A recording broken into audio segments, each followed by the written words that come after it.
Bonjour à tous, j'espère que vous allez bien. Donc voilà pour une toute nouvelle vidéo. Aujourd'hui, nous allons poursuivre le cours qu'on n'avait pas terminé concernant les droits. Je me présente pour ceux qui ne me connaissent pas. Moi, c'est Louise Margotto, passionnée du monde soignant. J'accompagne depuis un certain nombre de temps les nouveaux élèves du nouveau référentiel à acquérir plus facilement leur diplôme à travers les réseaux, mais pas seulement. Certains d'entre vous ont pu me voir en réel puisque je me déplace en IFAS et dans des établissements de santé pour transmettre mes activités de formation. Aujourd'hui, eh bien, comme tu peux le voir, je suis, quand tu vois cette vidéo, en vacances. Donc, effectivement, je ne tourne pas de vidéo en vacances. Avant mes vacances, j'ai fait une quarantaine de vidéos qui sont donc postées. Quelqu'un se charge de mes réseaux sociaux. C'est pour ça que tu vas voir une série de vidéos que j'aurai la même coupe, le même endroit, les mêmes vêtements, tout simplement parce que j'ai pris quelques jours avant de partir en vacances pour pouvoir enregistrer ces vidéos pour qu'elles soient postées par quelqu'un qui gère mes réseaux sociaux.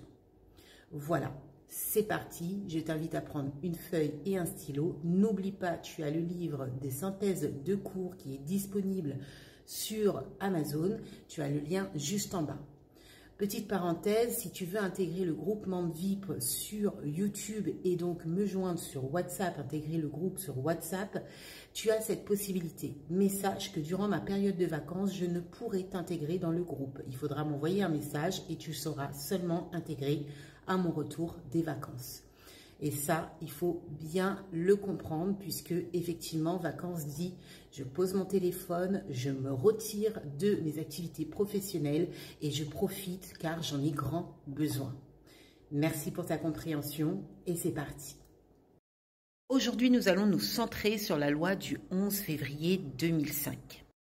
La loi du 11 février 2005 va concerner la légalité des droits et des chances, la participation à la citoyenneté des personnes handicapées. Petit rappel, selon l'OMS, est appelé handicapé celui dont l'intégrité physique ou mentale est progressivement ou définitivement diminuée, soit congénitalement, soit sous l'effet de l'âge, d'une maladie ou d'un accident, en sorte que son autonomie, son aptitude à fréquenter l'école ou à occuper un emploi s'en trouve compromis. La loi prend désormais en compte les 4 familles du handicap. Quelles sont-elles? Handicap moteur, sensoriel, cognitif, psychique. Elle concerne également les personnes ayant une mobilité réduite, même temporaire. Elle repose le principe selon lequel toute personne handicapée a le droit à la solidarité de l'ensemble de la collectivité nationale qui lui garantit en vertu de cette obligation l'accès aux droits fondamentaux reconnus de tous les citoyens ainsi que le plein exercice de sa citoyenneté. Pour y parvenir, la politique du handicap va établir 2 dispositifs. Quels sont-elles? La première, la compensation du handicap. Attends 2 secondes, je vais aller dans plus profond. La compensation du handicap, en particulier par la prestation de compensation du handicap qu'on nomme aussi PCH, qu'il faut absolument connaître, ça c'est une obligation pour vous, qui va tout simplement permettre sur la base de projets de vie de la personne de prendre en compte l'ensemble des surcoûts induits par le handicap. L'obligation d'accessibilité. Attends 2 secondes, prends note.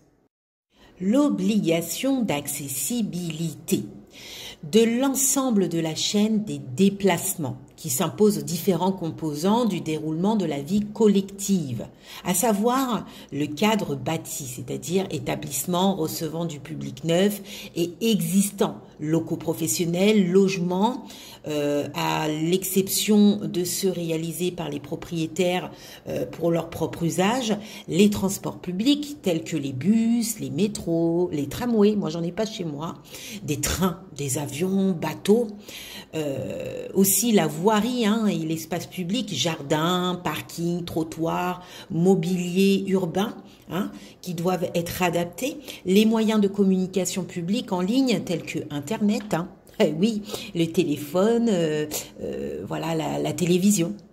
l'exercice de la citoyenneté, c'est-à-dire l'accès au processus électoral. Ça, il faut le retenir. Et les services publics, l'appel d'urgence, accès aux droits, etc. J'espère que cette vidéo t'a beaucoup plu, t'a beaucoup servi. Si c'est le cas, n'hésite pas à mettre ce petit pouce vers le haut, à m'encourager à faire d'autres vidéos, à partager, à commenter, à me dire comment tu vas, à me dire où est-ce que tu en es situé par rapport à ta formation.